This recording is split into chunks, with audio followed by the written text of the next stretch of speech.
Hey everybody, how you doing? It's Nicole Williams back with another segment of What Has COVID Taught You. My special guest today is somebody I love, and you know what? He is incredibly passionate about all the things that he does. He teaches, he speaks, he writes. He was a part of the Obama administration. He now leads the National Black Justice Coalition. Please give it up for my friend, Mr. David Johns. And the crowd goes wild. You're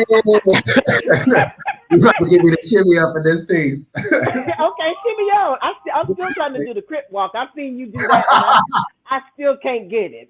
So next time I see you, Okay. actually the last time I saw you was at Trina Braxton's wedding. So the next time we actually have an opportunity to see each other, that's going to be the first thing on my list for us to do. Okay. He's a Kappa man as well. The road to Kappa Land. What has COVID taught you? COVID has, I think, is still continuing to teach me the importance of clarity and the opportunity to sit with myself in ways that I've not been able to do when I'm like running to airports or between events and thinking about what I'm going to say when I get where I'm going and responding to campaigns has allowed me space to be calm and to collect my breath and to focus on clarity. So I have fewer friends. I'm providing fewer people with access to me and my time and my energy. I am spending a lot more time with my fur baby and am being intentional and moving the last pieces of the puzzle such that I can be selfish unapologetically and doing the things that matter most to me. Not only has COVID taught us a lot about how we live, how we move in this country, but I also think it has shown us clearly that all of the checks and balances we thought that were a part of our lives in government and in the educational system and in the way that we interact with one another are not what we thought they were, or maybe it's even more heightened than we thought we were. And I know you were part of the National Justice Coalition. So talk about that piece and COVID. I think there are 2 points I want to make. One is that before COVID, systems were working exactly as they were designed to, right? Shout out to Brian Stevenson, who I think introduced that term to me. And so when I think about my work as a sociologist, I'm completing my PhD at Columbia. As you know, I study how racism, homophobia, transphobia, transmisogyny, all of these social constructs that are like designed to stigmatize and minorize people such that some members of a community have access to power while denying it to others. What I know based on all of that is that traditional public schools in the United States were working as they were designed to hoard and preserve privilege for children who benefited from code, genetic code, or zip code, to deny access to some of us who are members of minoritized, stigmatized communities, but to, by and large, maintain the system of oppression, what Black feminists refer to as a matrix of domination, as is. And what I struggle with is acknowledging that our babies have suffered as a result of COVID, making all of that stuff plain, and then exacerbating some other tensions. And so 2 really quick ones, I think, to illustrate the point are that before COVID, it was a reality that the vast majority of traditional public school educators, more than 98% of them white women, were not equipped to provide distance learning. So there was a lack of professional development. Beyond that, there was a lack of technology access. In some communities across the country, 70% of students, kindergarten through 12th grade, did not have access to laptop computers to be able to log on and participate in the expected exchange of ideas and learning and development. And then beyond that, some students had laptops, but then are in communities where they don't have access to clear and consistent broadband, right? And so each of those things, like the digital divide existed before COVID, things have just been exacerbated. The second point around this is that I worry greatly about our children. As a result of COVID, things that we told them that they should take for granted and just expect to happen, like were ripped away from them. You get to go to school every day and see your friends, if nothing else. If you do well and get good grades, you can graduate and go to college. As a part of your senior experience, you get a prom and you get an actual graduation.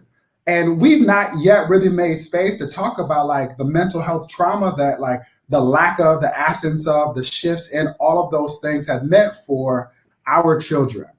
And then the last point is at the risk of being persnickety, The suicide rates for Black children and youth have doubled in the last 2 decades, which is crazy when I think about the fact that like kids don't ask to be born. I've not yet met a child who asked to be born.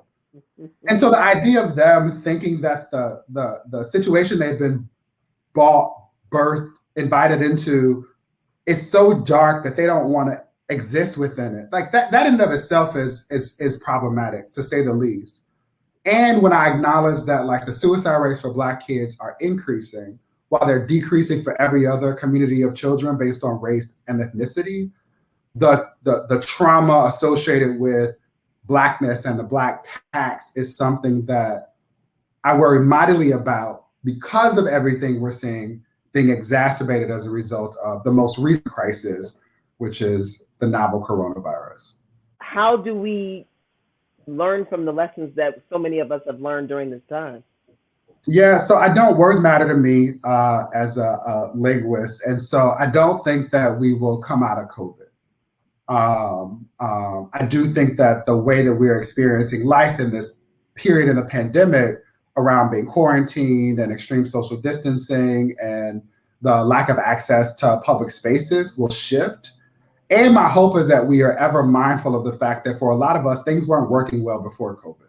That's true. That's true. And I want to hold on to that, right? And so my hope as a result of that, to directly answer your question, is one, I think that Black folks, poor folks, people for whom English is not their first language, those of us that have intersectional marginalized identities should do nothing other than to monitor and maintain our well-being. There are a lot of us who we trade messages often on Instagram around joy and pleasure and watching these babies line dance, right? Like doing the things that feed our soul and help to make us whole in spite of all of the challenges that we face is the most important thing that I think any of us can do. I think frequently about, I won't name the airline because we're boycotting them in this moment, Georgia. But I used to take for granted the moment before flight when the video would come on and they would say, in case of an emergency, secure your oxygen mask first before attending to somebody else. And the reality is that most of us, Black, queer, trans, non-binary folk, Black women, when I say women, I mean cis and het, we are most inclined to sacrifice ourselves to save somebody else, often to save our oppressor. And I want us to not do that. The second thing I want us to do is to prioritize more our mental health and well-being. I know it is almost always the case that those of us who need it the most have least access to the time or resources required to have mental health and wellness that includes not only going to church when we can, but also going to a counselor or otherwise certified professionals to deal with the trauma we endure in this experience called life with skin that's been kissed by the sun.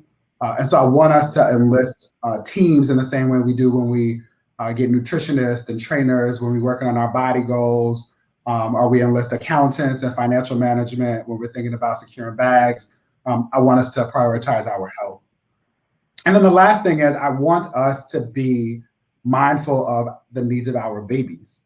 When I think about our policy work, our advocacy work, a lot of the things that are most important to the National Black Justice Coalition, it is often children, like literal children who are living on the front lines of advocating for the kinds of changes that would make it so each of us have fair and equal access to opportunity in this country.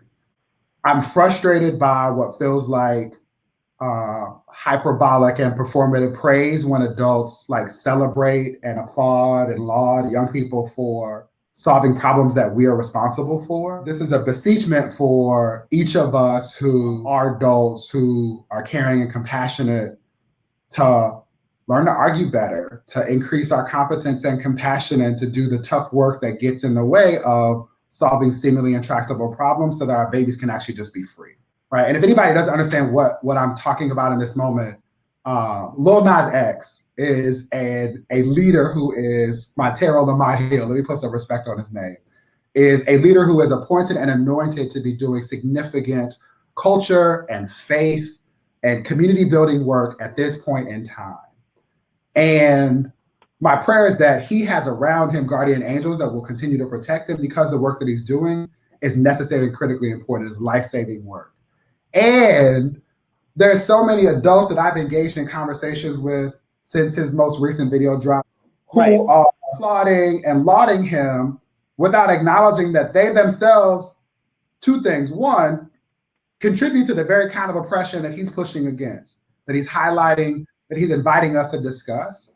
And two, not necessarily in the same way. I'm not expecting them to make Call Me By My Name videos or to show up in the way that he does in Dancels, but there are ways that each of us can be in the arena contributing to inclusive social justice. This is a really long way of saying that my third thing is that I hope that each of us do a little bit better, to be better humans, and to create space for us to be a more inclusive community. Being somebody who was a part of something that was so important and so good, how did you feel watching the Trump administration response to COVID and everything else, Black Lives Matter, all of it?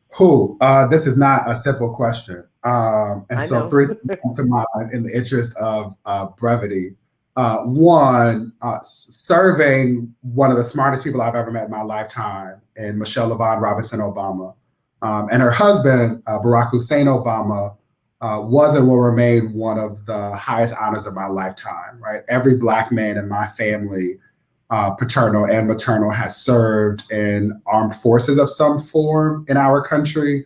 And so having the ability to serve our country through service in the administration is something that I'm very thankful for. That's one. The second thing is that as a student of politics, before I served in the administration, I spent nearly a decade crafting policy on Capitol Hill, mostly in the United States Senate, mostly for the Senate Committee on Health, Education, Labor, and Pensions. That committee is noteworthy because it sees almost half of the legislation, it's around 40%, introduced in any given Congress. And it's bills that touch most intimate parts of most of our lives, right? Like if you know a young person who's in a Head Start program or at a public school, who receives free or reduced price lunch, who has a student loan, who's on Medicare, Medicaid, right? Like each of these things come before this committee. And I spent more than 2/3 of my time in that space, often as the only Black man, often as the only person who had intimate relationships with people who were otherwise recipients of or possible beneficiaries of federal actions to programs like TANF or WIC or any of the sort. And the saddest thing about the last 4 years was witnessing leaders in both political parties abdicate their responsibility to democracy and our country. The Obama-Biden administration was not perfect. And in fact, they did so much, they were so dangerously productive that there should be something that they piss somebody off around, just by the way that these things work, right? So I want to celebrate that, like, it felt good to swag surf on the White House lawn, to travel across the country and visit schools and experience the Obama effect, like, which for me is like people, children, adults, feeling like there was a family and an entire administration working in DC and throughout the country for their benefit. And so to watch Hugh Shall Not Be Named lead with regard for self and with wanton disregard for decorum, a word that I didn't hear for almost 4 years, with no regard for respect for that office. Now, like, there's no question that this dude was simply out for self. And while there's a whole lot of work to rebuild, I'm heartened that there are so many people I know who are competent and compassionate who have signed on to support this current administration. Everything that's going on in the state of Georgia, where the rules of engagement are literally being rewritten in this moment. My hope is that there are more people who are agitated and angry who will remain committed to being a part of the process, to getting in what Congressman John Roberts Lewis called good trouble, and to otherwise ensuring that there's never another opportunity for someone who does not care about our democracy to have the opportunity to be so destructive. We'll leave it right there. Thank you so much for being a part of this segment entitled What Has COVID Taught You? I appreciate it. Keep doing the work you're doing, handsome, fine brother. And until then, thank you so much. I'll see you next time. Love you.